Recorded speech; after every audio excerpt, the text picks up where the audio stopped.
കണ്ണൂർ രൂപതയുടെ സഹായമെത്രാനായി monsignor doctor Denis കുറുപ്പശ്ശേരിയെ നിയമിച്ച Francis പാപ്പ. നിയമന വാർത്ത വത്തിക്കാനിലും തത്സമയം ഉച്ചകഴിഞ്ഞ് 3:30 കണ്ണൂർ രൂപത ആസ്ഥാന മന്ദിരത്തിലും അറിയിച്ചു. രൂപതയ്ക്ക് ദൈവം കരുതലോടെ തന്ന രജത ജൂബിലി സമ്മാനമാണ് നിയമനം.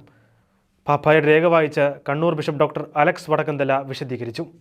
അന്തർദേശീയ തലത്തിൽ വിവിധ രാജ്യങ്ങളിലെ പ്രവർത്തന പരിചയം കണ്ണൂരിൻ്റെ വളർച്ചയ്ക്ക് അനുഗ്രഹമാകുമെന്നും അദ്ദേഹം കൂട്ടിച്ചേർത്തു. വത്തിക്കാൻ്റെ മാൾട്ടയിലെ നയതന്ത്ര കാര്യാലയത്തിൽ പേപ്പൽ പ്രതിനിധിയുടെ ഫസ്റ്റ് അസിസ്റ്റൻ്റായി സേവനം ചെയ്തു വരികയാണ് കണ്ണൂരിൽ സഹായമെത്രാനായി ഈ നിയോഗം. കൊടുങ്ങല്ലൂർ കോട്ടപ്പുറം രൂപതയിലെ പുരാതനമായ പള്ളിപ്പുറം മഞ്ഞുമാതാ ഇടവകയിൽ 1967 ഓഗസ്റ്റ് 4 ജനനം. പരേതനായ കുറുപ്പശ്ശേരി സ്റ്റാൻലിയുടെയും ഷേളിയുടെയും 7 മക്കളിൽ 4-മനാണ് ഡോക്ടർ ഡെനീസ്.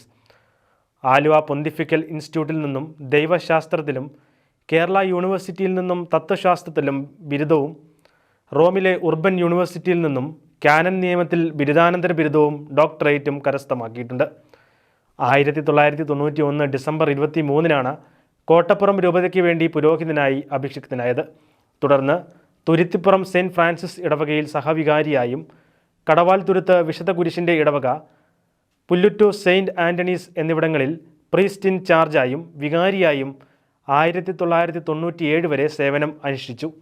കോട്ടപ്പുറം രൂപത മുഖപത്രം ദിദിമൂസിൻ്റെ പത്രാധിപരും കേരള കാത്തലിക് സ്റ്റുഡൻസ് ലീഗ് രൂപത ഡയറക്ടറും ആയിരുന്ന ഡോക്ടർ ഡെന്നീസ് കുറുപ്പശ്ശേരി 2001 മുതലാണ് വത്തിക്കാൻ്റെ നയതന്ത്ര വിഭാഗത്തിൽ പ്രവർത്തിക്കാൻ തുടങ്ങിയത്.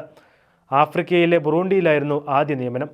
പിന്നീട് ഈജിപ്ത്, തായ്ലാൻഡ്, ചെക്ക് റിപ്പബ്ലിക്, ആഫ്രിക്കയിലെ ഗാബോൺ എന്നീ നയതന്ത്ര കാര്യാലയങ്ങളിൽ പ്രവർത്തിച്ചു. 2017 മുതൽ അമേരിക്കയിലെ വത്തിക്കാൻ എംബസിയിൽ പേപ്പൽ നുൻഷ്യോ കഴിഞ്ഞാൽ കൂടുതൽ ഉത്തരവാദിത്തമുള്ള ഫസ്റ്റ് അസിസ്റ്റൻ്റ് ആയിരുന്നു മോൺസിഞ്ഞോർ ഡെന്നീസ്. 2021 മുതലാണ് മാൾട്ടായിലെ ദൗത്യം ആരംഭിച്ചത്. പുതിയ സഹായമെത്രാൻ്റെ മെത്രാഭിഷേക ചടങ്ങുകളുടെ തീയതിയും വിശദാംശങ്ങളും രൂപത ആലോചനാ സമിതിയും രൂപത വൈദിക സമിതി, കണ്ണൂർ പാസ്റ്ററൽ കൗൺസിൽ എന്നിവ കൂടി തീരുമാനം എടുക്കുന്നതായിരിക്കും.